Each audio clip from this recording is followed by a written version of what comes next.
While preparing dinner for my husband's entire family, I stepped into the garage for more chairs and heard his sister say, "I still can't believe he married this caterer. Dad's right, you need to divorce her before you have kids and get stuck forever." He replied, "Already working on it. My lawyer says we can take half her business too." I returned with the chairs and continued hosting with a perfect smile. 3 days later, my WhatsApp was flooded with 47 desperate messages begging me. "Hello everyone. Thank you for being here with me today. Before I begin my story, I'd love to know which city you're joining us from. Please feel free to share in the comments.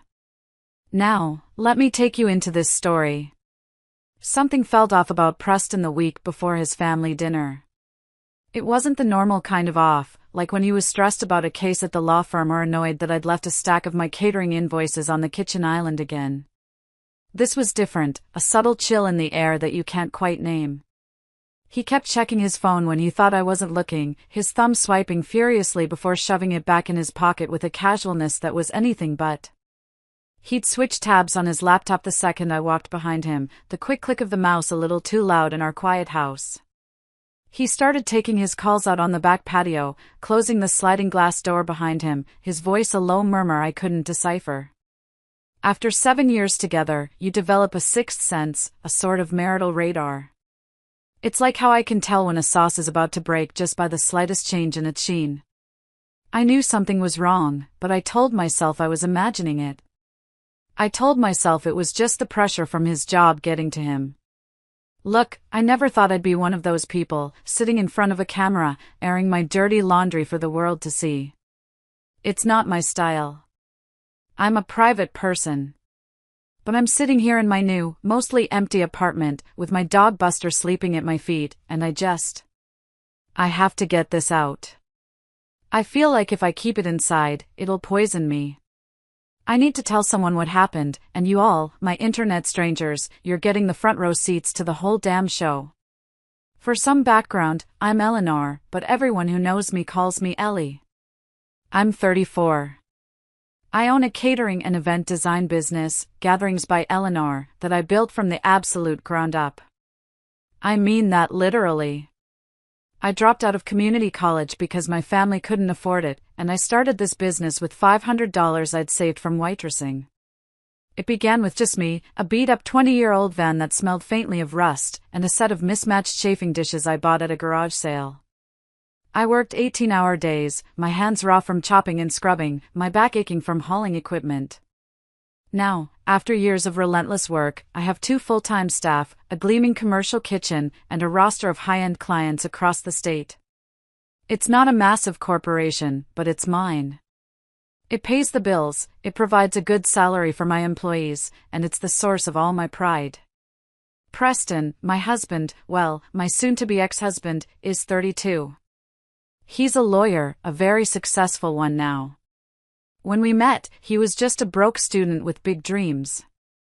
I fell for his ambition, his charm. I supported him through every single day of law school. And when I say supported, I don't mean emotionally. I mean I paid for it. I paid the college tuition with the money from my first big wedding catering gigs.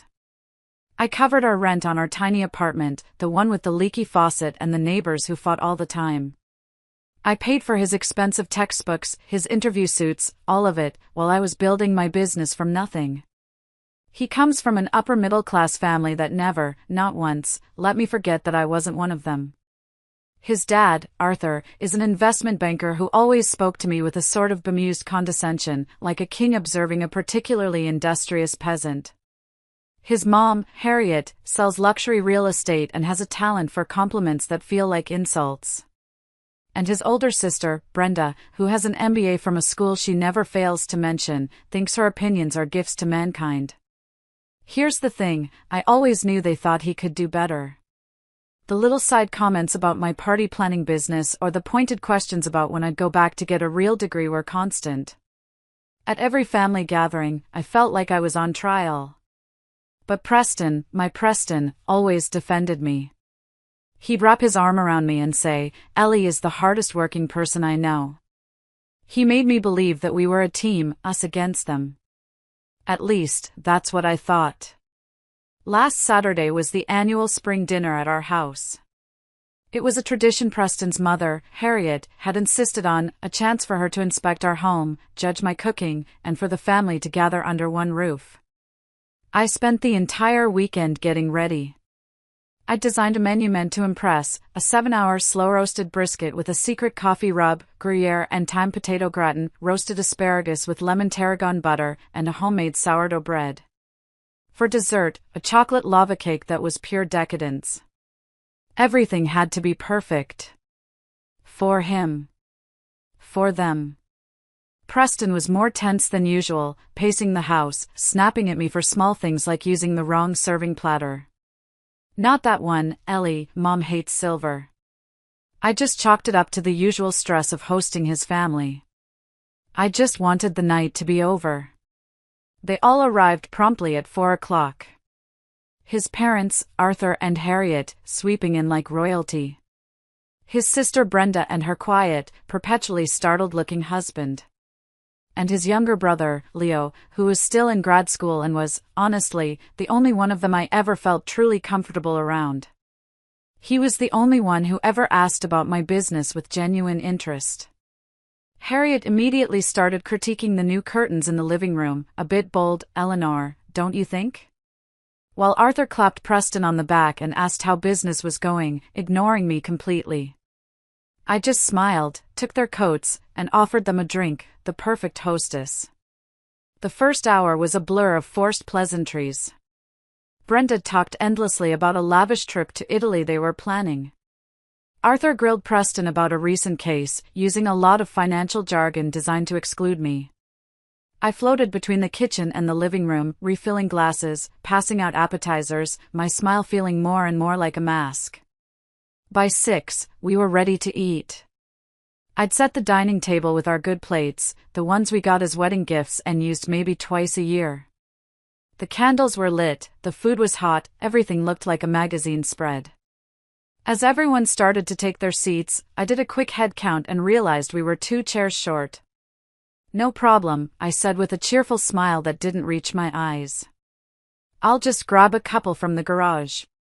I headed out through the side door into the cool evening air, completely unaware that in the next 60 seconds, my entire world was going to be leveled. The air outside was crisp, a welcome relief from the stuffy, formal atmosphere inside. I walked along the stone path that wrapped around the side of the house toward the detached garage.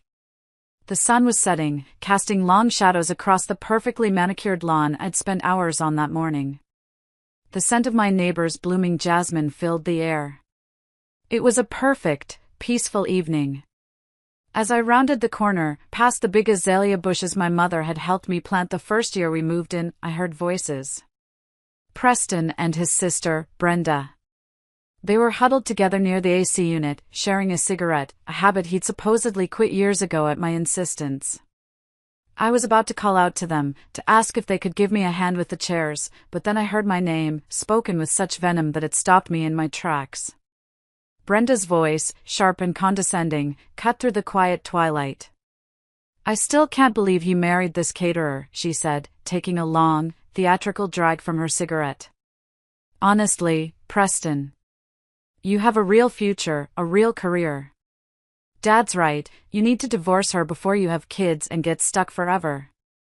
My heart stopped. It wasn't a figure of speech, I literally felt the blood stop pumping in my veins. My breath hitched in my throat. I stood there, hidden by the deep green leaves of the azaleas, unable to move, unable to breathe. It was an out-of-body experience. I was watching a scene from a movie, and I was the tragic, clueless heroine. I waited for Preston to defend me. To tell his sister she was out of line. To say anything. What he said next felt like a sledgehammer to the chest, shattering every bone, every memory, every hope I ever had. Already working on it, he replied, his voice chillingly casual, as if they were discussing the weather. My lawyer says we can take half her business too. He said it. And then they laughed. A quiet, conspiratorial laugh that echoed in the silence of the evening and shattered my world into a million, glittering, razor-sharp pieces. I stood there, completely numb, as they kept talking. Something about someone named Vanessa being a much better fit for him, for the image he needed to project to make partner at his firm. He'd wasted his best years with me while I was playing with food, and now it was time to cash in his investment. Have you ever had a moment where your entire reality just shifts? Where the ground beneath your feet disappears and you're in a free fall? 7 years of marriage. The countless late nights I stayed up helping him study for his law exams, quizzing him with flashcards until my voice was hoarse. The vacations we skipped so he could afford his textbooks. The extra catering jobs I took on weekends to help pay down his student loans. All of it, every sacrifice, every loving gesture, suddenly looked different in the harsh, ugly light of what I had just heard. It wasn't a partnership. It was a long con. And I was the mark. But I didn't scream. I didn't run out there and confront them. A strange, terrifying calm washed over me. Something inside of me, something deep down that I didn't even know existed, went ice cold. The hurt was so immense it transformed into something else. Something hard and clear and dangerous. I quietly backed away, my feet making no sound on the soft grass. I went into the garage, my movements mechanical, like a robot. I grabbed 2 folding chairs. I stood there for a moment in the dusty dimness, took 3 deep, shaky breaths, and plastered the fakest, brightest, most convincing smile of my life onto my face. Walking back inside, I caught a glimpse of myself in the hallway mirror. I looked perfectly normal. My hair was in place, my apron was clean. On the inside, I was a nuclear wasteland. The rest of that dinner was surreal. I was an actress giving the performance of a lifetime. I floated back to the table, set down the chairs, and said, "Here we go," with a brightness that felt alien in my own mouth. I poured wine, I carved the brisket I had so lovingly prepared, my hands steady as a surgeon's. I laughed at Arthur's terrible, self-congratulatory jokes. And I watched my husband, this complete and utter stranger sitting across the table from me, act as if everything was perfectly normal.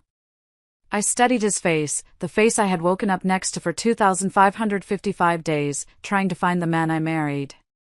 Had he always looked at me with that barely concealed contempt, or was I just seeing it for the first time?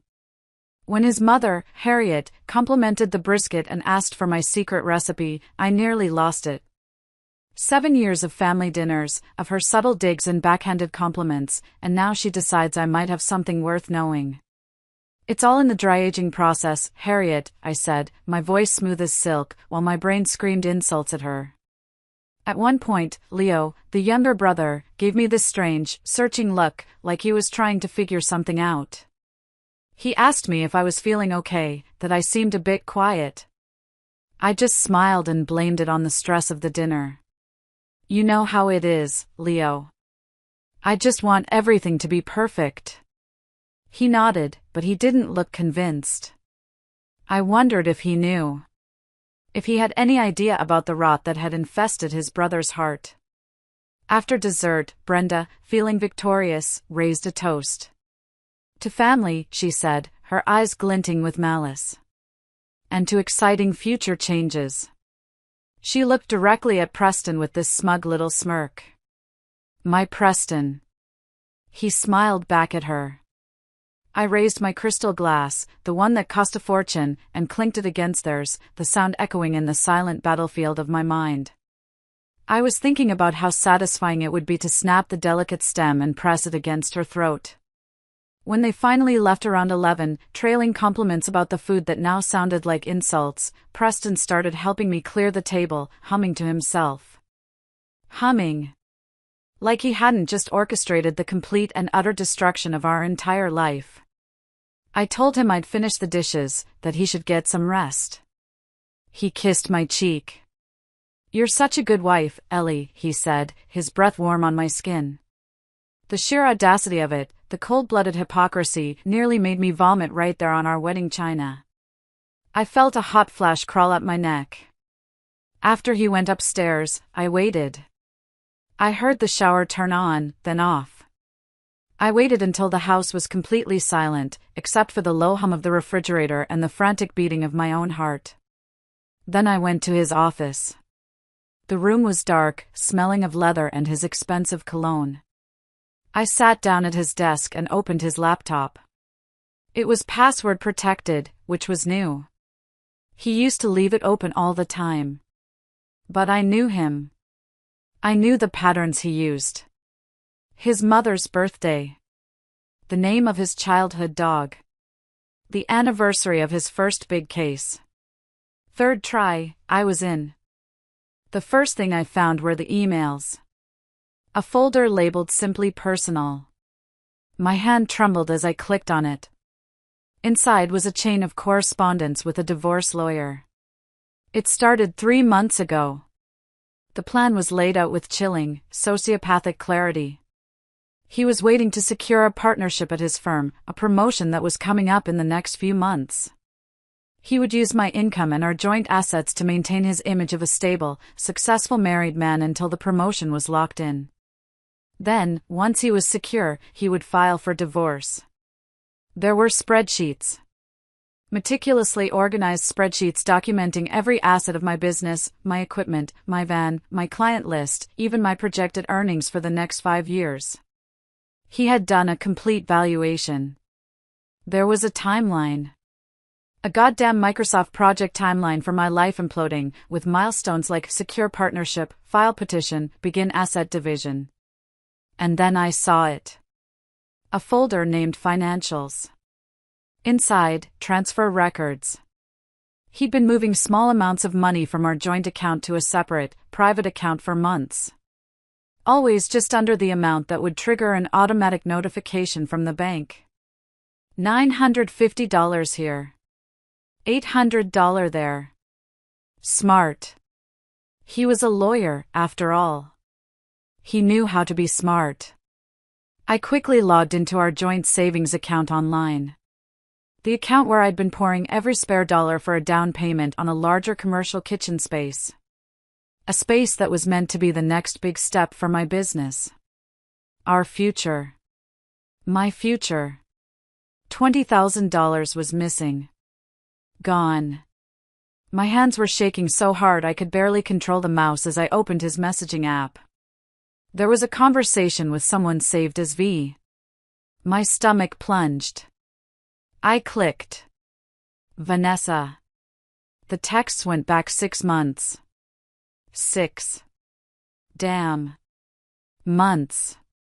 They weren't just physical. They were intimate. Jokes, plans, complaints about me. Ellie's working another weekend, of course, one of his texts read. More time for us. Another from her, soon we won't have to sneak around.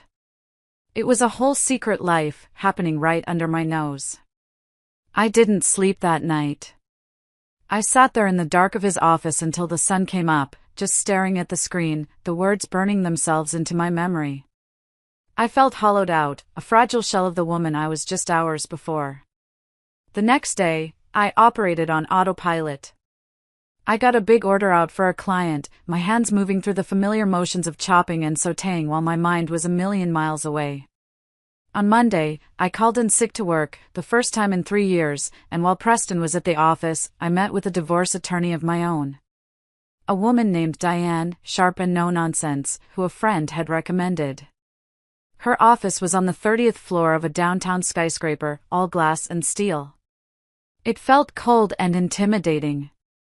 I sat in a leather chair that was too big for me, clutching a folder of the screenshots I'd taken, my hands clammy. I told her everything. The whole sordid story. I showed her the screenshots of the emails, the spreadsheets, the texts. She listened patiently, her face impassive.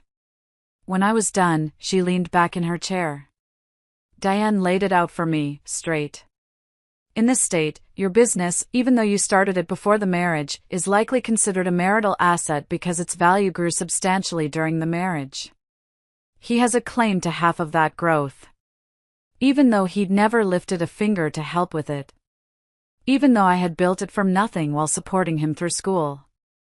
When she told me the potential settlement amount, the number was so staggering I almost blacked out. Everything I'd built, everything I'd sacrificed for, cut in half and handed to the man who was planning to blindside me. I remember asking her, my voice barely a whisper, so I just let him take it? She gave me a small, determined smile. No, Ellie. We don't just let him take it. We fight. She started talking about legal strategies, amicable settlements, and minimizing damages, but my mind was already gone. Something fundamental had shifted inside me that night in his office. The grief was turning into rage. A cold, quiet, calculating rage. That night, Preston came home with soup from my favorite deli, acting concerned. Feeling any better, honey? He asked, putting his hand on my forehead to check for a fever. The performance was Oscar-worthy. I played along. I said I was just tired, probably coming down with something. I thanked him for caring. I told him I loved him. He said it back without a moment's hesitation, those 3 meaningless words falling from his lips while he was actively planning my financial execution. That night, as I lay awake watching him sleep peacefully beside me, probably dreaming about spending my money with Vanessa, something hardened inside me. A clarity I had never felt before. You see, Preston and his family had always underestimated me. They saw the flower on my apron and the lack of a fancy degree and assumed I was simple. They never understood that building something from nothing, the way I had, requires intelligence. It requires strategy. And most of all, it requires patience. Preston wants a war? Fine. But he's bringing a butter knife to a chainsaw fight. This isn't about money anymore. It's about showing him, and his entire smug family, exactly who they decided to mess with.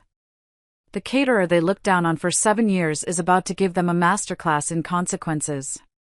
The morning after I met with my lawyer, Preston left for work like any other day. He kissed me goodbye, reminded me to call the plumber about the leaky faucet in the guest bathroom, and asked if I could pick up his dry cleaning. The absolute, staggering normality of it was surreal. It was like watching someone sleepwalk through a minefield they had planted themselves. The second his car pulled out of the driveway, I got to work. My first call was to my accountant, Walter, for an emergency meeting. Not at my office, and definitely not over the phone. We met at a small, quiet coffee shop down the street, a place where no one would know us. Walter is an older guy, meticulous and trustworthy, with glasses perched on the end of his nose. He's been with me since I could finally afford a proper accountant instead of doing my own taxes at the kitchen table. When I laid out the whole story for him, the color drained from his face. But then he looked even more unsettled. Ellie, he said, his voice low. I need to show you something. I didn't think much of it at the time, but now. He pulled out his tablet. It turns out Preston had already contacted him a few weeks ago. He'd claimed he wanted to help me prepare for a potential investor meeting and asked some innocent questions about business valuation methods and ownership documentation. Walter, not knowing what was really happening, had given him some surface-level info but had felt uncomfortable enough to make a note of it. But it was worse than that. Walter started pulling up transaction records from the past few years. These highlighted ones, he said, pointing to a dozen different entries. They don't quite add up. Preston, my brilliant lawyer husband, had been creating a paper trail. Not to steal money directly, he was too smart for that. He was creating a paper trail to make it look like I was mishandling my own business funds. Small discrepancies in dates, amounts moved between accounts at odd times, invoices with inconsistent numbering. Nothing illegal, but enough to make things look messy in divorce court.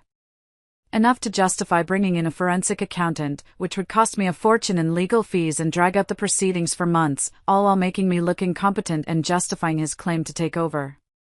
Walter and I spent the next 3 hours in that coffee shop, hunched over his tablet and my books. We documented everything properly. We created clear, undeniable trails showing that every single transaction was legitimate. We accelerated payments to suppliers, paid off equipment loans early, and compiled a mountain of documentation proving Preston's complete and total non-involvement in the business's operations. While we were working, I got a text. It was from Leo, Preston's younger brother. This was unusual. He asked if we could meet for coffee sometime soon, said he needed to talk about something important. My heart skipped a beat. I agreed to meet him the next day, a knot of dread and hope tightening in my stomach. My next stop was the bank. I'd been stewing on something Brenda had said at that dinner, a comment about their parents helping Preston when the time comes. I had a hunch, and in my line of work, hunches often save your ass from a disaster. At the bank, I spoke with our financial advisor, a woman I'd known for years. And I confirmed what I suspected. 2 weeks ago, Preston had applied for a home equity line of credit against our house. A hellick for $200,000. The house that was primarily in my name because I had made the down payment with my pre-marriage savings. The house that I had personally renovated, adding nearly $100,000 in value with my own sweat and design skills. I was still listed as a required co-signatory, but the paperwork was already moving through the system. 1 more week, and he would have had access to $250,000 in cash that I would be partially responsible for repaying after the divorce.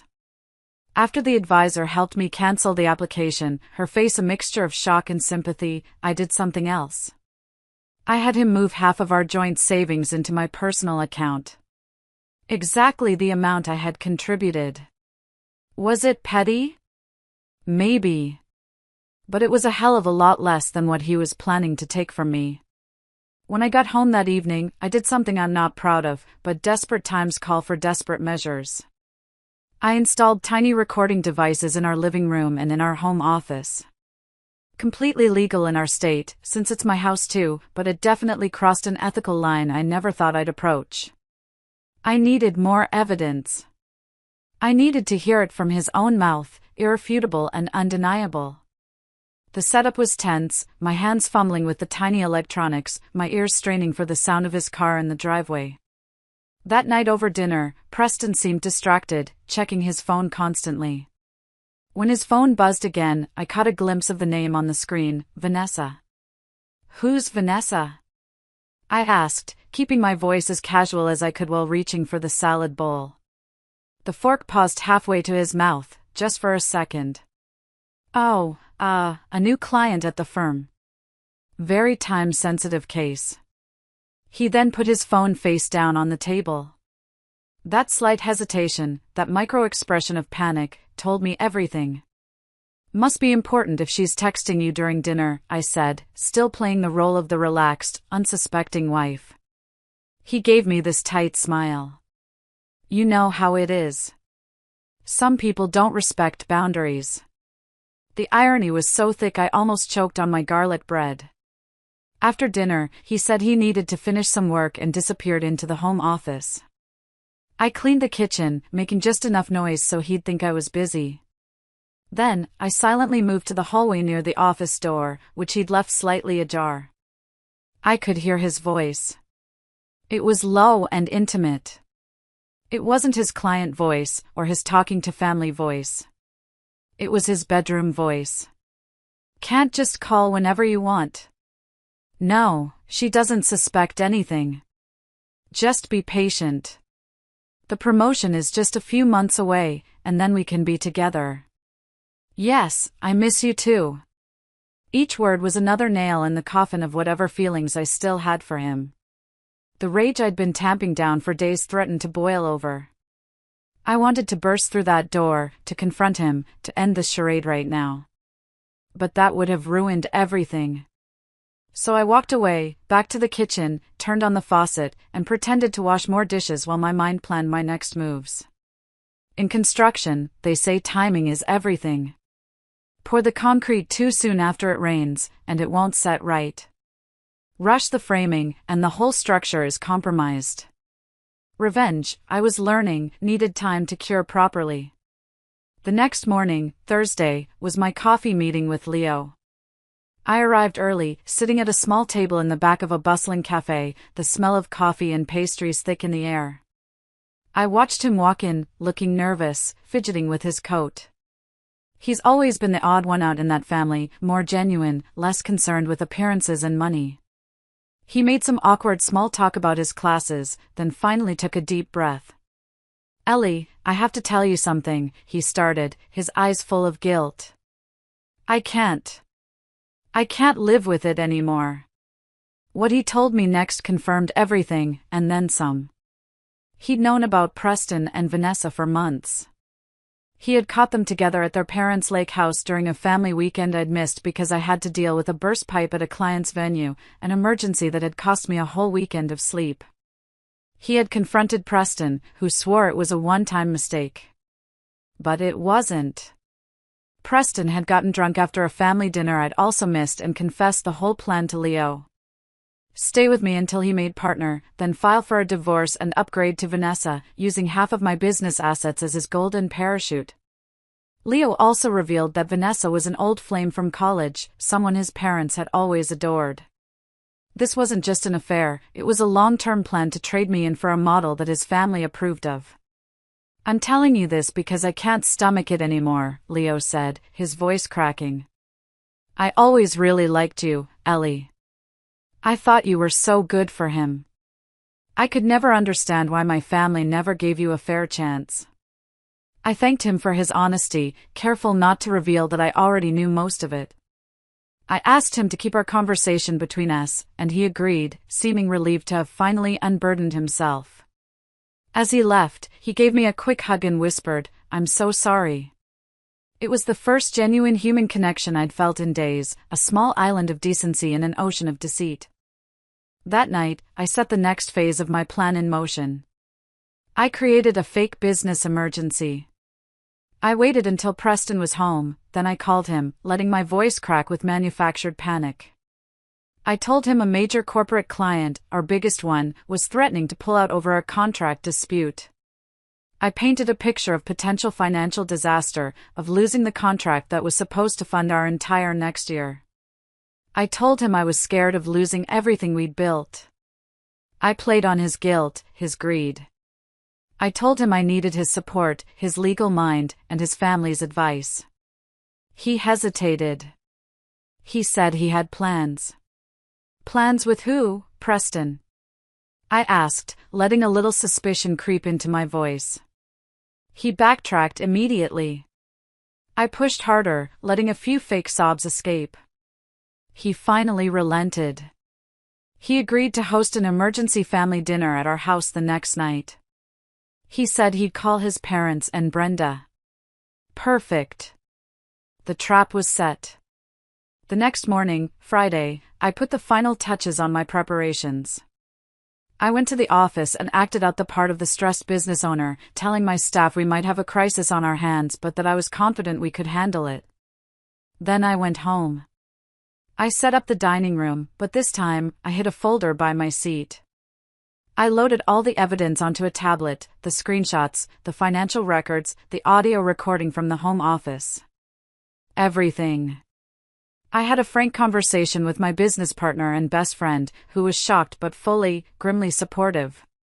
"It's about time you showed them who you really are, Elle," he said. He knew what Preston's schooling had cost me, in more ways than one. When I got home, Preston was already there, setting the table with our good plates again. The symmetry wasn't lost on me. Another family dinner. Same stage. Entirely different play about to unfold. As I headed upstairs to shower and change, he called after me, "So what's the client issue, specifically?" "I want to be prepared." I turned, giving him a tired, grateful smile. "I'll explain everything during dinner. I only want to have to go through it once." Under the hot spray of the shower, I rehearsed what I would say. How I would present the evidence. The order of revelations for maximum impact. I got dressed in the clothes Preston had always said made me look the most professional: dark jeans, a crisp blue button-down shirt, my leather shoes instead of my usual work boots. It was my costume for my final performance as his doting, clueless wife. The doorbell rang. Preston jumped, quickly ending the hushed phone call he was on. His parents arrived first, Arthur bringing an expensive bottle of wine, his handshake the same condescending grip as always. Brenda and her husband arrived next, followed shortly by Leo, who couldn't quite meet my eyes. The gang was all here. All the players were in position. As we moved to the dining room, Preston put his hand on my arm. "You okay?" he asked, his voice a perfect imitation of genuine concern. For a split second, I almost doubted everything. I almost wondered if I had constructed an elaborate conspiracy theory out of coincidences. Then his phone buzzed in his pocket. I saw Vanessa's name flash on the screen before he quickly silenced it. And any last shred of doubt evaporated. I took my seat at the head of the table, the folder of evidence beside my plate. Preston sat to my right, his father to my left. As Harriet asked about the wine, I caught Leo watching me with a strange expression, part curiosity, part dread. He knew something was coming. He just didn't know what. I stood up, wineglass in hand, and everyone fell silent, expecting me to explain the business emergency. I smiled, looking at each of them in turn, saving Preston for last. "Before we get to the reason I called this meeting," I said, raising my glass, "I'd like to propose a toast." The confusion on their faces was just the beginning. To family. To loyalty. And to finally seeing things clearly. I sat down calmly and took a sip of Arthur's expensive wine. The room was silent, waiting. So, I began, pulling out my tablet. "About this business emergency I mentioned." Preston squeezed my hand under the table, an encouraging gesture. The absolute performance of it. I almost had to admire his commitment. "Well," I continued, "I've discovered some serious problems that threaten everything I've built. Problems developing right under my nose." Arthur leaned forward, his eyes gleaming with barely contained smugness. "Financial issues? Cash flow problems? I've always said your business model seemed precarious, Eleanor." "Actually," I said, connecting my tablet to our smart TV with a single tap. The screen flickered to life. "The problem isn't with my business. It's with my marriage." The room went absolutely silent. Preston's hand froze on mine. "Ellie," he whispered, his voice suddenly tight. "What are you doing?" "Here's the thing. When you're demolishing a structure, you don't start with the roof. You undermine the foundation first." So I played the audio file. The recording of Preston and Brenda from the previous dinner filled the dining room. Brenda's sharp voice, "Divorce her before you have kids and get stuck forever." And then Preston's, casual and cold, "Already working on it. My lawyer says we can take half her business too." I watched each face around the table. Brenda went pale, her mouth opening and closing like a fish. Harriet covered her mouth with a perfectly manicured hand, a horrified gasp escaping. Arthur's jaw clenched so hard I thought he might crack a tooth. And Leo just closed his eyes, like he was watching a car crash he'd known was coming. Preston just sat there, paralyzed, as his carefully constructed plan imploded in real time. Next, I swiped to the next screen. Screenshots of his texts with Vanessa. Carefully edited to be damning but not pornographic. 6 months, Preston, I said, my voice quiet but carrying across the silent room. You've been seeing her for 6 months, while I've been working 60-hour weeks to build our future. I turned to his parents. Did you know he was cheating? Or just that he was planning the divorce? Arthur tried to interrupt, sputtering something about privacy, but I wasn't done. I swiped again. The spreadsheet. This, I announced, is what I invested in our future. On the screen, in bold letters, was the final tally of every penny I'd spent putting Preston through law school. Tuition, books, rent, the bar exam prep course, even the interest I could have earned on that money if I'd invested it in my own business. The grand total, $143,682. Next screen. Documentation of his secret bank account. The cancelled home equity application. And this, I said, my voice hardening, is how he planned to thank me. The silence was deafening. Then, three things happened almost at once. Arthur stood up, knocking his chair backward. This is ridiculous. Preston, we're leaving. Preston grabbed my arm, his face a mask of desperation. Ellie, please, I can explain. And Brenda, the coward, tried to start deleting messages on her phone under the table. I pointed at her. Those messages you're deleting? I already have them all. The times you helped him plan this. She froze, then looked at her husband, who was staring at her with dawning horror. Preston switched tactics. Tears formed in his eyes. It wasn't like that. I was confused, I was unhappy. We've been growing apart for years. Growing apart? I echoed, my voice dripping with sarcasm. While I was paying for your education? While I was building a future for us? Something inside me finally snapped. 7 years, I said, lowering my voice to a dangerous whisper. 7 years I believed in us. And this entire time, I was just a stepping stone for your next promotion. That's when Arthur stepped in. Whatever problems you two have are between you. But if you think you can intimidate my daughter and son with this ambush, you're mistaken. We have resources you can't possibly imagine. I actually laughed. A short, bitter laugh. Resources? You mean like the $20,000 he stole from our joint account? Or the helic he tried to take out against my house? As Arthur started ranting about all they'd done for us, I saw Preston texting furiously under the table. And that's when I dropped the final bomb. Did Preston tell you, I said casually to the room at large, that Vanessa is married, too? The room went still. Even Arthur stopped mid-sentence. Yeah. Found that out yesterday. His name is Mark. A very understanding guy, especially when I showed him the text between his wife and my husband. Preston's face drained of all color. You, what? We had coffee yesterday, I said, looking directly at him. Seemed only fair he should know. That's when Arthur lost it. He grabbed the edge of my solid oak dining table, the one I had saved for a year to buy, and he flipped it. Food, wine, plates, the crystal glasses we got for our wedding, everything went flying, crashing to the floor in a symphony of destruction. Preston screamed my name, Harriet gasped, and Brenda jumped back to avoid a spray of red wine. I just sat there, oddly calm, watching 7 years of pretending shatter around us.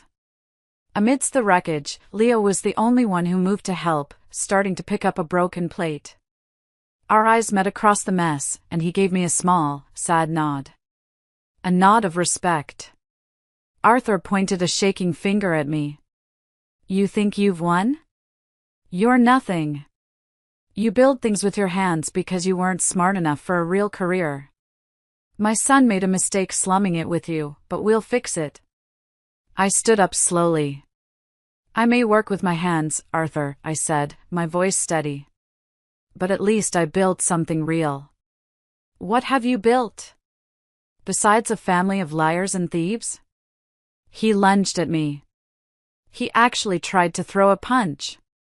Leo and Brenda's husband barely caught him, holding him back while he spewed threats about lawyers and financial ruin. Preston just kept saying, Ellie, please, let's just talk privately. This isn't how I wanted this. How you wanted what? To divorce me? To take half of everything I built while you were sleeping with someone else? I shook my head. There's nothing left to talk about. I walked over and opened the front door. I think you should all leave. Now. It took a few minutes of chaos, but they finally left. Thomas dragged his sputtering father out. Harriet followed, refusing to look at me. Brenda shot me a look of pure hatred before scurrying away.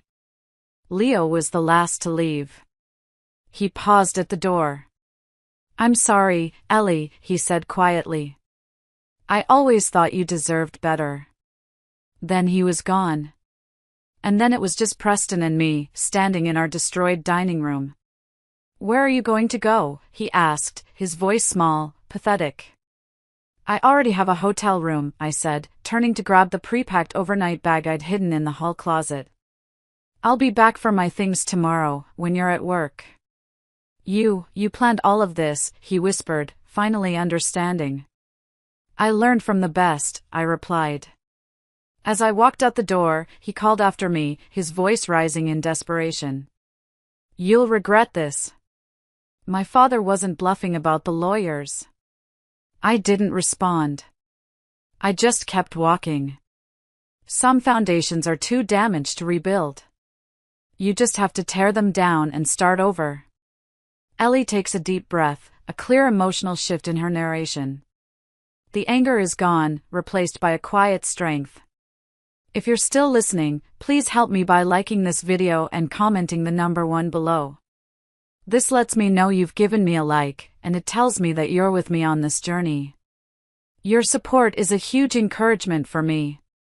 Please, comment the number 1, and let me continue my story. That night at the hotel, I slept better than I had in months. It was a deep, dreamless, exhausted sleep. The next day, I went back to the house while Preston was at work. The ruined dining room was still a mess. He hadn't even tried to clean it up. I walked past it, went upstairs, and began to pack. It was a strange, surgical process. I took my clothes, my books, photos of my family, and all of my dog Buster's stuff. I left behind the expensive jewelry he'd bought me, the designer bags, all the trappings of the life he wanted me to live. I left a framed photo of us from our honeymoon face down on the bed. I took my key off my keychain and left it on the clean, untouched kitchen counter. I'd already found a small apartment to rent near my workshop. It wasn't much, just a 1-bedroom with beige walls, but it was a sanctuary. For 2 days, I went dark. I turned off my phone, ignored my emails, and just existed. I unpacked boxes. I arranged my small kitchen, finding comfort in the familiar order of my spices and knives. I took Buster for long, meandering walks in a new park. He seemed to love it, sniffing every new smell, oblivious to the turmoil that had upended our lives. Animals know when something's wrong in a house. He seemed happier, more relaxed now that we were out of there. I tried to work, but I couldn't focus. I'd sit at my desk, staring at a spreadsheet for a client's wedding, and my mind would just go blank. So I didn't push it. I gave myself permission to just be still. On the 3rd morning, I finally felt ready. I made a strong cup of coffee, sat on the floor of my new living room with Buster's head in my lap, and turned my phone back on. It immediately started buzzing, vibrating non-stop in my hand as 3 days' worth of notifications flooded in. 47 WhatsApp messages. All from Preston. I scrolled through them, a detached observer of my own life's drama. They were a journey into the mind of a collapsing narcissist. The first ones were all caps rage. "How dare you embarrass me and my family like that, and you've ruined everything." Then they shifted to pleading, "Ellie, please call me, we need to talk, and I know I made a mistake, but we can work through this. We can go to counseling." By message 30, he was bargaining, "I'll go to therapy. I'll cut off my family. I'll do anything. Just please talk to me." Message 45 was simple, arriving late at night, "I'm sorry." The final 2 came at 3:14 a.m. The first one read, "I told Vanessa everything. About the money, about the divorce plans, she says we should still be together. She understands." And then, a minute later, she just called to break things off. Said she's trying to save her marriage with Mark. He's threatening to tell her firm about her conduct. "I have nobody now, Ellie." I read through them all without responding, feeling nothing. Not satisfaction. Not vindication. Just a deep, profound emptiness. Like when you finish a grueling, multi-day catering event and you realize the client will never truly appreciate the work that went into it. As I scrolled, another message popped up. A new one. Ellie, I know you've read these. Please just tell me what you want. Money? The house? I'll sign whatever you want. After everything, he still didn't get it. This was never about the money. It was about the years. The trust. The future he stole from me. I finally responded. 10 simple words. I've already sent the divorce papers to your office. His reply came instantly. Can we please meet? Just to talk. Before I could respond, my phone rang. It was Diane, my lawyer. Mark, Vanessa's husband, had reached out to her. He'd done some of his own digging after our coffee meeting and discovered Preston and Vanessa had been using company funds for their little getaways. He wanted to compare notes for our respective divorce proceedings. As Diane talked, I looked around my sparse apartment. A mattress on the floor, boxes still unpacked, Buster watching me with his patient, loving eyes. This wasn't how I had imagined my life at 34. Starting over again. But sometimes, you have to tear everything down to fix a compromised foundation. After hanging up with Diane, I sent Preston one final message. There's nothing left to talk about. The marriage is over. Please direct all future communication through our lawyers. Then, for the first time in 7 years, I blocked his number. A strange sense of peace washed over me. It felt like taking off a heavy coat I didn't even realize I'd been wearing. That afternoon, I took Buster for a long hike up in the hills overlooking the city. My phone buzzed. It was a text from Leo. Heard you moved out. Preston's staying with our parents. Dad's on the warpath, but Mom's finally asking questions about what really happened. I think his perfect son facade is cracking. I smiled and texted back, thanks for letting me know. Hope you're okay in all this. His response came a moment later. I am. Better than okay, actually. I finally told them I'm dropping out of the business program they chose for me to pursue what I actually want to do. Guess your courage was contagious. As the sun began to set, I watched Buster chase a squirrel, his tail wagging, without a care in the world. 7 years gone. Countless hours of work. A future planned and then destroyed.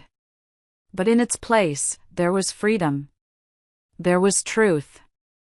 There was a chance to rebuild something authentic. Something that was just for me. My phone buzzed one last time. It was a message from a number I didn't recognize, forwarded by Diane. It was from Mark.